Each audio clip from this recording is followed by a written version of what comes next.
All right, let's talk about something every single founder has to go through, the financial journey. We're going to follow the path from that first brilliant spark of an idea all the way to how that little idea fits into the giant global economic system. It's a story about passion, sure, but it's also about planning and, you guessed it, money. So, here's the game plan. First, we'll tackle that classic problem every entrepreneur runs into. Then, we'll see how to build a solid financial plan. After that, we'll explore how you actually get the money you need. And finally, we're going to zoom all the way out to see how the whole system really works. Okay, so what's this dilemma we're talking about? You know, that one thing every entrepreneur smacks up against? It all comes down to capital. And to really get it, we need to meet our guy. Look, it's a cliche for a reason, right? Because for any business, no matter how amazing the idea is, money is the fuel. It's the engine. Without it, the best ideas in the world, well, they just stay ideas.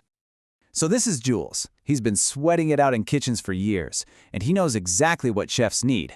Gear that's tough, looks good, and is actually designed for the job. His big idea? He calls it Chef Stitch.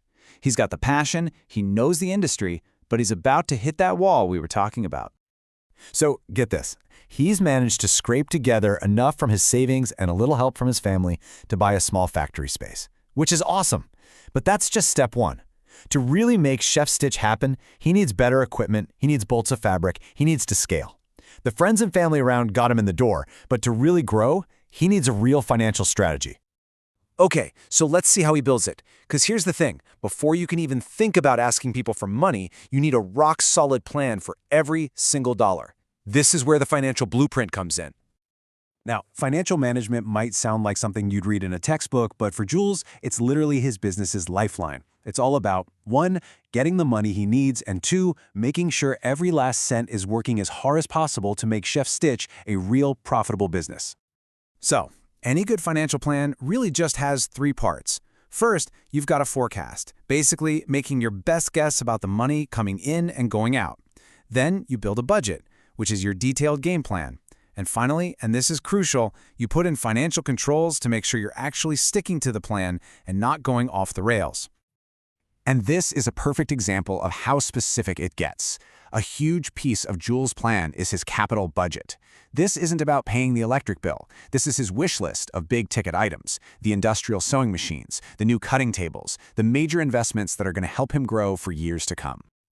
Okay, so Jules has his blueprint. He knows exactly what he needs, why he needs it, and what it's going to cost. Now for the main event, finding the actual cash to make it all happen. First things first, he needs to know what kind of money he's looking for. You've got short-term financing. That's for the daily grind. You know, buying fabric, paying his employees. But for that big new machinery, that calls for long-term financing. It's a totally different beast, designed for those huge investments that build the foundation of the company. And here we are at the fundamental choice every single founder has to make.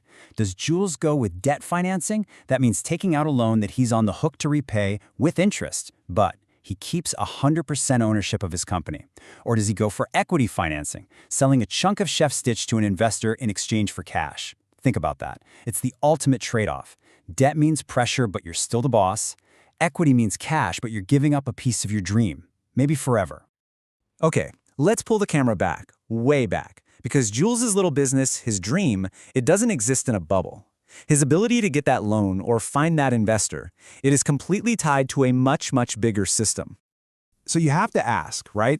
When a bank is deciding whether or not to give Jules that loan, where does that money even come from? Who's pulling the levers and setting the rules for the entire economy? Well, here in the US, the answer is the Federal Reserve System. We just call it the Fed. And the easiest way to think about it is as the bank for all the other banks. It's the massive institution in charge of the country's money supply, and believe me, its decisions send ripples through everything. The Fed basically has 3 main tools in its toolbox to control all that money. First up, the reserve requirement. If the Fed tells banks they have to keep more cash locked up in their vaults, that means they have less money to lend out. Simple. Second, open market operations. When the Fed buys government bonds from banks, it's like injecting cash right into the system. When it sells bonds, it's sucking cash out. And third, there's the discount rate. That's the interest rate the Fed charges the banks themselves. A lower rate encourages them to borrow and lend more. A higher rate, well, it puts the brakes on. See, why does any of this matter to a guy trying to make chef coats? Because here's the punchline. When the Fed messes with those rates, it directly changes the interest rates that your local bank offers to people like Jules. The Fed's decisions, made in a big building in Washington, D.C., can literally make his dream loan affordable or completely out of reach. So, let's wrap this all up. What did we learn from Jules's journey? Number 1, every great business is built on a solid financial plan, no exceptions. Number 2, getting the money comes down to that huge choice between debt and equity. And number 3, no business is an island. The big moves made by the Fed create the economic climate that every single entrepreneur has to operate in. You know, every massive company you can think of, from Apple to, well, Chef's Stitch, they all started with an idea and a plan to finance it. It really makes you wonder, doesn't it? What's the next big idea out there just waiting for its blueprint?